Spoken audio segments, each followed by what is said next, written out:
21শে August grenade হামলা, আসামিদের খালাস দিয়ে হাইকোর্টের রায়ের বিরুদ্ধে আপিলের আদেশ 4 সেপ্টেম্বর। আশুলিয়ায় 6 লাশ পোড়ানোর মামলায় বিচার শুরু। জুলাই হত্যা নিয়ে জাতিসংঘের রিপোর্ট 3 মাসের মধ্যে গেজেটভুক্ত করতে হাইকোর্টের নির্দেশ। এনবিআর বিলুপ্তির পথে আরও এক ধাপ অগ্রগতি, 2টি বিভাগ গঠনের বিষয়টি চূড়ান্তভাবে অনুমোদন।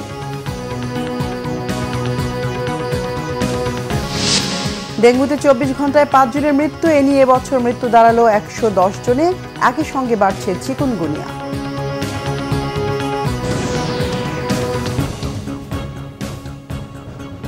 দেখছিলেন ক্রম সিমেন্ট সংবাদ শিরোনাম, এবার বিস্তারিত সংবাদ।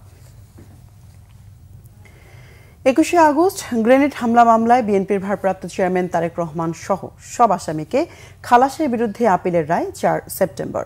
বৃহস্পতিবার শুনানি শেষে রায়ের এই দিন ঠিক করে প্রধান বিচারপতি ডক্টর সৈয়দ রেফাত আহমেদের নেতৃত্বাধীন আপিল বেঞ্চ। আসামি পক্ষের আইনজীবীরা চূড়ান্ত রায়ে আসামিদের খালাস পাওয়ার আশা প্রকাশ করেন। রিপোর্ট ফজলে রাব্বির। 2004 সালের 21 আগস্ট তৎকালীন বিরোধী দলীয় নেত্রী শেখ হাসিনার সমাবেশে চালানো হয় ভয়াবহ গ্রেনেড হামলা। নিহত হয় আওয়ামী লীগের 24 জন নেতাকর্মী, আহত হন শতাধিক। 2008 সালে বিচারিক আদালত লুৎফুজ্জামান বাবর সহ 19 জনকে মৃত্যুদণ্ড ও তারেক রহমান সহ 19 জনকে যাবজ্জীবন কারাদণ্ড দেয়। গত বছরের 1 ডিসেম্বর এই মামলায় হাইকোর্ট যথাযথ সাক্ষ্য প্রমাণ না পাওয়ায় সব আসামিকে খালাস দেয়। এই রায়ের বিরুদ্ধে আপিল করে রাষ্ট্র। বৃহস্পতিবার এই মামলার চূড়ান্ত শুনানিতে আসামির পক্ষ থেকে বলা হয়, হাইকোর্টের রায়ে আইনের শাসন প্রতিষ্ঠিত হয়েছে। আপিলে এই রায় বহাল থাকবে আশা তাদের। নিরপরাধ যে মানুষগুলো ইনক্লুডিং মিস্টার তারেক রহমান, যাদেরকে অন্যায়ভাবে এই মামলায় ফাঁসি দেওয়া হয়েছিল, যাবজ্জীবন দেওয়া হয়েছিল, যারা বছরের পর বছর কন্ডেম সেলে ছিলেন, যারা প্রায় 18 বছর, 16 বছর, 17 বছর, 18 বছর যারা জেলে ছিলেন। আজকে আমাদের আপনার আব্দুল সালাম পিন্টু সাহেব একটু আগে কোর্টে এসছেন, এই ভদ্রলোক 17 বছর জেলে ছিলেন। লুৎফুজ্জামান বাবর সাহেব প্রায় 16-17 বছর, 18 বছর জেলে ছিলেন।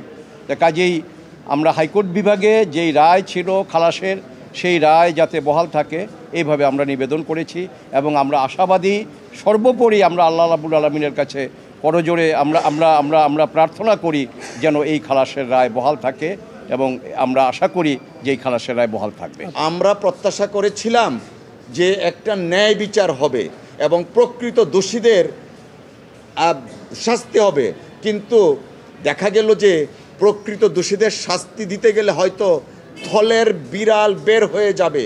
যে কারণে শেখ হাসিনা তার রাজনৈতিক উদ্দেশ্য এবং প্রতিহিংসার হিসাবে জনাব তারেক রহমান সাহেবকে এই মামলায় অন্তর্ভুক্ত করলেন শুধুমাত্র রাজনৈতিক কারণে। শেখ হাসিনা ক্ষমতায় থাকাকালে বেগম খালেদা জিয়াকেও মামলাটিতে জড়াতে চেয়েছিল বলে অভিযোগ বাবরের আইনজীবীর। বাবর সাহেব যে কথাটা আমাকে প্রায়ই বলেন, তিনি বলেন যে তাকে এই মামলার আসামি করা হয়েছে কারণ তাকে বারবার বলা হয়েছে ম্যাডাম খালেদা জিয়ার বিরুদ্ধে বলার জন্য। তিনি এটা বলতে রাজি হন নাই, এই জন্যই বারবার তাকে এই ধরনের অনেকগুলো মামলায় আসামি করা হয়েছে। প্রায় 17টা মামলার আসামি করা হয়েছে ওনাকে। ফলে আমরা এক্সপেক্ট করি 4 সেপ্টেম্বর সকলেই বেকসুর খালাস পাবেন।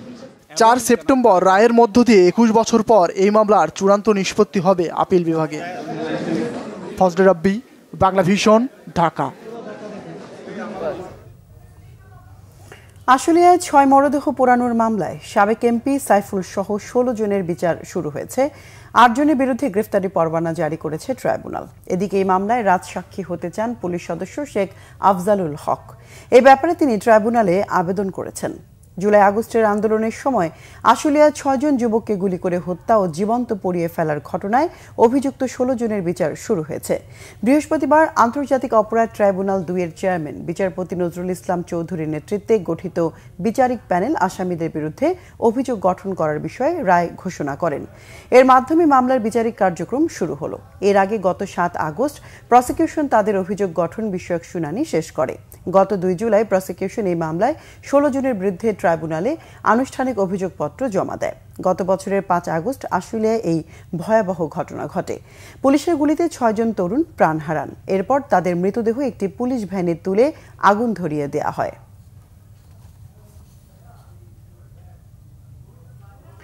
জুলাই আগস্ট গণঅভ্যুত্থানের সময় গণহত্যার বিচারের দাবি এবং জাতিসংঘের প্রতিবেদনকে ঐতিহাসিক দলিল হিসেবে ঘোষণা দিয়েছে হাইকোর্ট।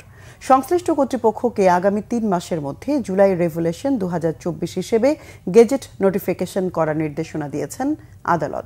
বৃহস্পতিবার বিচারপতি ফাহমিদা কাদের ও বিচারপতি মুবিনা আসাফের সমন্বয়ে গঠিত হাইকোর্ট বেঞ্চ এই নির্দেশনা দেয়।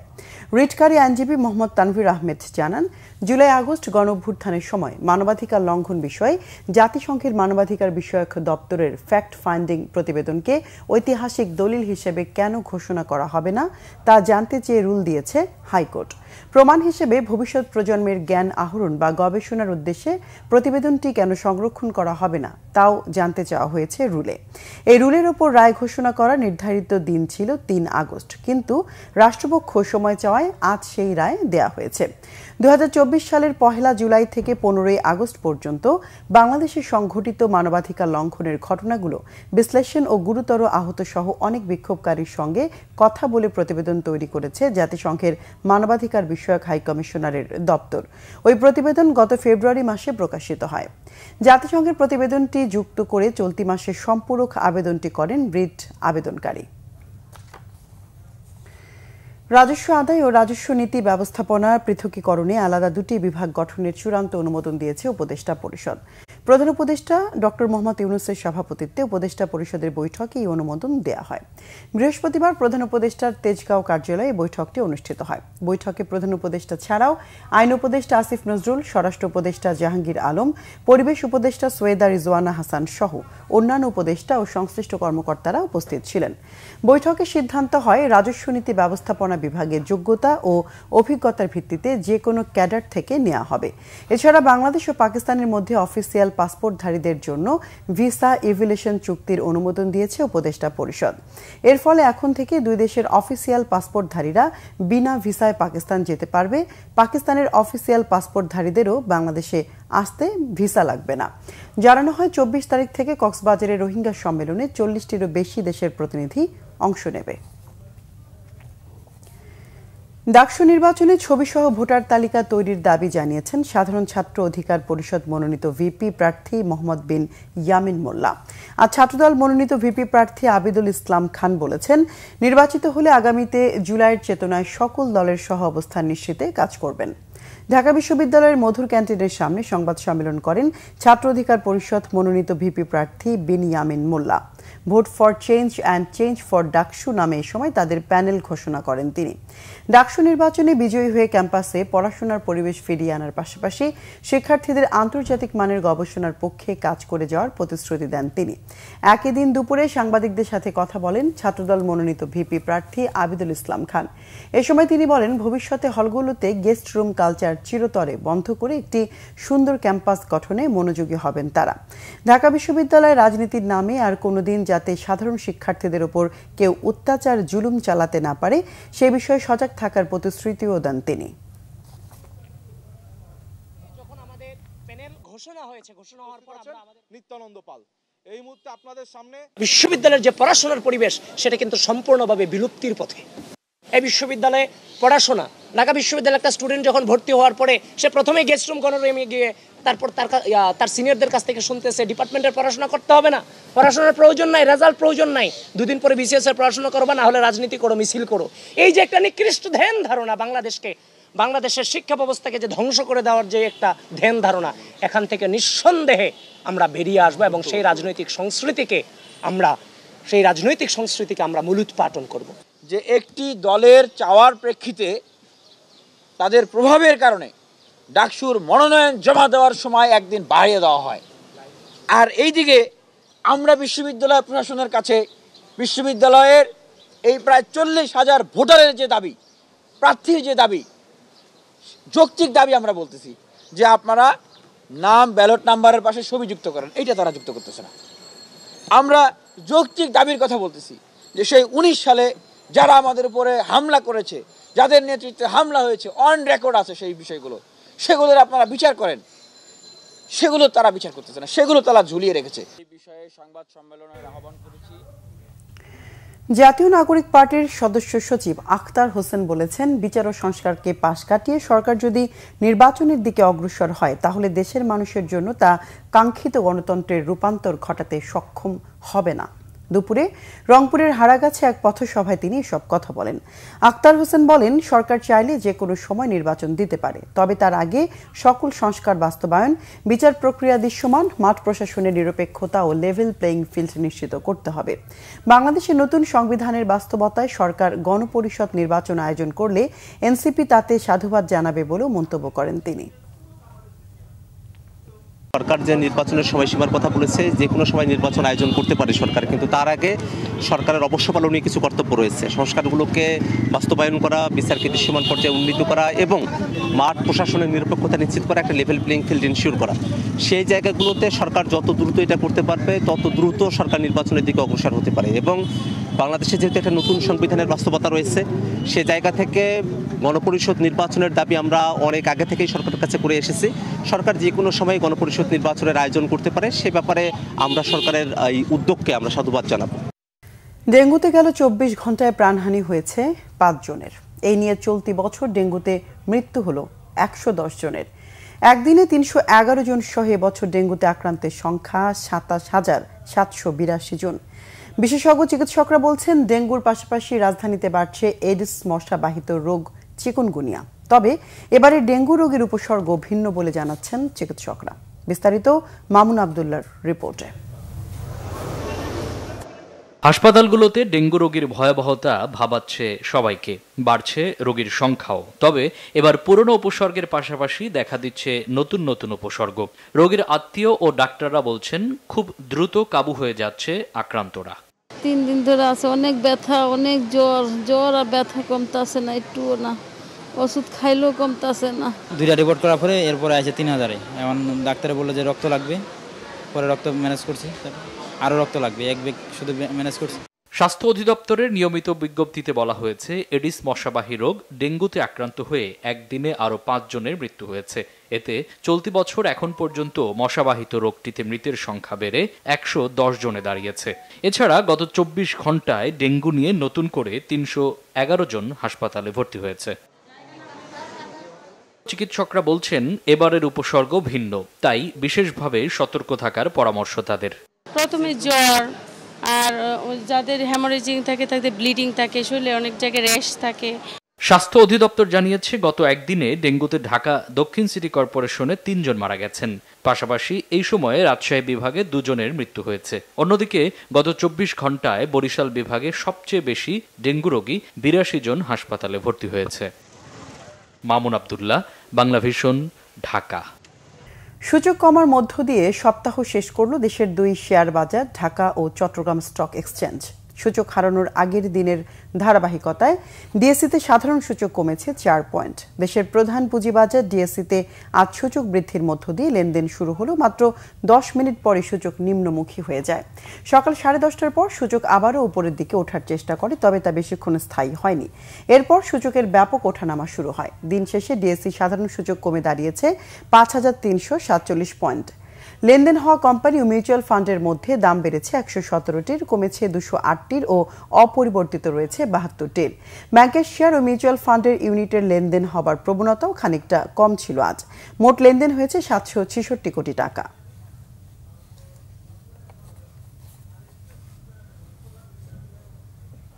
ঢাকা মাওয়া এক্সপ্রেসওয়েতে মুন্সিগঞ্জের শ্রীনগরে একটি দ্রুত গতির প্রাইভেট কার উল্টে ঘটনাস্থলেই 2 জন সহ 3 জন আহত হয়েছেন আরও 2 জন।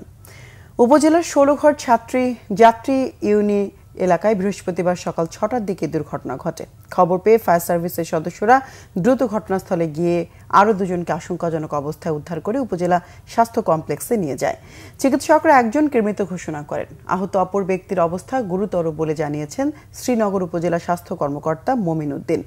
দুর্ঘটনায় 1 নারী সহ 3 জন নিহত হন। শ্রীনগর ফায়ার সার্ভিসের স্টেশন অফিসার দেওয়ান আজাদ জানান, এক্সপ্রেসওয়েতে মাওনা থেকে ঢাকামুখী লেনে দ্রুতগতির প্রাইভেট কার উল্টে গেলে ঘটনাস্থলেই 2 জন মারা যান।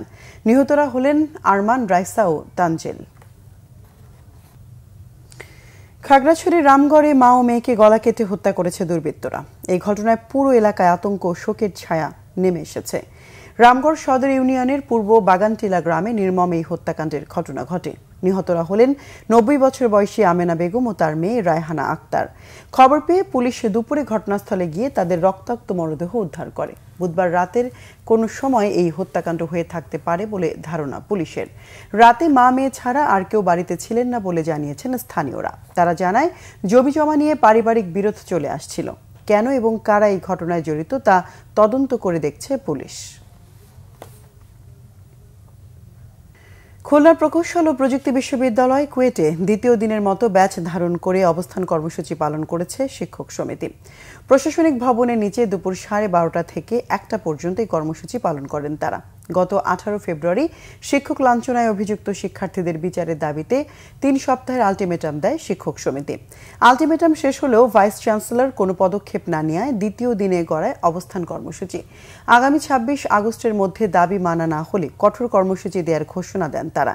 এদিকে ভাইস চ্যান্সেলরকে আওয়ামী দস্যুর আখ্যা দিয়ে তিনি আগের সুবিধাভোগীদের পুনর্বাসনের চেষ্টা করছেন এমন অভিযোগে মানববন্ধন করেছেন শিক্ষার্থীরা।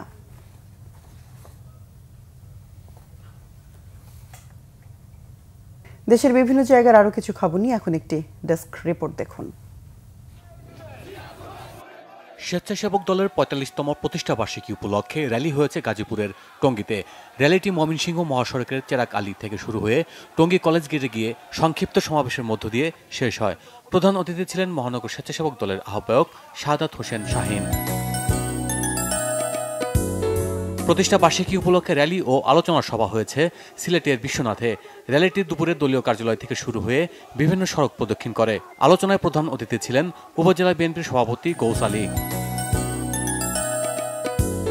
নিরাপদ খাদ্য বিষয়ক জনসচেতনতামূলক কর্মশালা হয়েছে কিশোরগঞ্জে। দুপুরে জেলা প্রশাসকের কার্যালয়ের সম্মেলন কক্ষে প্রধান অতিথি ছিলেন বাংলাদেশ নিরাপদ খাদ্য কর্তৃপক্ষের সদস্য যুগ্ম সচিব আনোয়ামা নাজিমুদ্দিন। কুড়িগ্রামে মাদক প্রতিরোধে অভিযাত্রা শুরু করেছে জেলা মাদক প্রতিরোধ কমিটি। জেলা বিএনপির সিনিয়র যুগ্ম আহ্বায়ক ও জেলা মাদক প্রতিরোধ কমিটির আহ্বায়ক অধ্যাপক শফিকুল ইসলাম বেবুর নেতৃত্বে এতে অংশ নেন বিভিন্ন পেশাজীবী ও শ্রমজীবীরা। বাগেরহাটে 4টি সংসদীয় আসন বহাল রাখার দাবিতে সড়ক অবরোধ কর্মসূচি পালন করেছে সর্বদলীয় সম্মিলিত কমিটি। খুলনা মাওয়া মহাসড়কে সকাল 9টা থেকে শুরু হওয়া এই কর্মসূচি চলে দুপুর 1টা পর্যন্ত। এবার এসএসসি দাখিল ও সমমান পরীক্ষায় কৃতী শিক্ষার্থীদের সংবর্ধনা দিয়েছে নোয়াখালীর চাটখিল উপজেলা প্রশাসন। সকালে জেলা পরিষদ অডিটোরিয়ামে উপজেলা নির্বাহী কর্মকর্তা মিজানুর রহমানের সভাপতিত্বে সংবর্ধনা অনুষ্ঠানে প্রধান অতিথি ছিলেন অতিরিক্ত জেলা প্রশাসক তাসলিমুন নেসা। নারায়ণগঞ্জের রূপগঞ্জে দেবই কাজীরবাগ আলিম মাদ্রাসাকে ফাজিল ডিগ্রি মাদ্রাসায় উন্নতি করায় শোকরানা মাহফিল ও জিপিএ 5 প্রাপ্তদের সংবর্ধনা দেওয়া হয়েছে। এতে প্রধান অতিথি ছিলেন উপজেলা নির্বাহী কর্মকর্তা সাইফুল ইসলাম। ময়মনসিংহ দোকান মালিক সমিতির ঐক্য পরিষদের নতুন কমিটির অভিষেক হয়েছে। দুপুরে স্থানীয় প্রেস ক্লাব মিলনায়তনে এতে বক্তব্য রাখেন নতুন কমিটির সভাপতি জেলা জামায়াতে আমির আব্দুল করিম। নরসিংদীতে সিরাজ মিয়া ও নুরুল আমিন নামে 2 ব্যক্তির বিরুদ্ধে চাঁদা দাবির অভিযোগের প্রতিবাদে সংবাদ সম্মেলন হয়েছে। দুপুরে সদর উপজেলার কাঠালিয়ায় নোয়াকান্দি এলাকায় সংবাদ সম্মেলনে উপস্থিত ছিলেন ভুক্তভোগীরা। Bangla vision news desk. সংবাদ শেষ করব ক্রাউন সিমেন্ট শিরোনামগুলো আরেকবার জানিয়ে। 21শে আগস্ট গ্রেনেড হামলা আসামিদের খালাস দিয়ে হাইকোর্টের রায়ের বিরুদ্ধে আপিলের আদেশ 4 সেপ্টেম্বর। আশুলিয়ায় 6 লাশ পোড়ানোর মামলায় বিচার শুরু। জুলাই হত্যা নিয়ে জাতিসংঘের রিপোর্ট 3 মাসের মধ্যে গেজেটভুক্ত করতে হাইকোর্টের নির্দেশ। এনবিআর বিলুপ্তির পথে আরও এক ধাপ অগ্রগতি, 2টি বিভাগ গঠনের বিষয়টি চূড়ান্তভাবে অনুমোদন।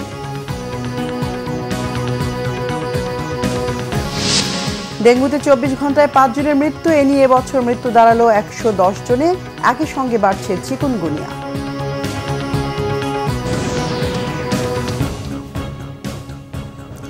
দর্শক, এ ছিল এখনকার মতো। পরের সংবাদ সন্ধ্যা 7:30টায় দেখার আমন্ত্রণ রইল।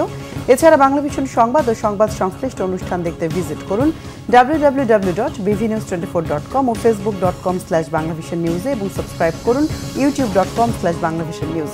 এতক্ষণ সঙ্গে থাকে ধন্যবাদ সবাইকে।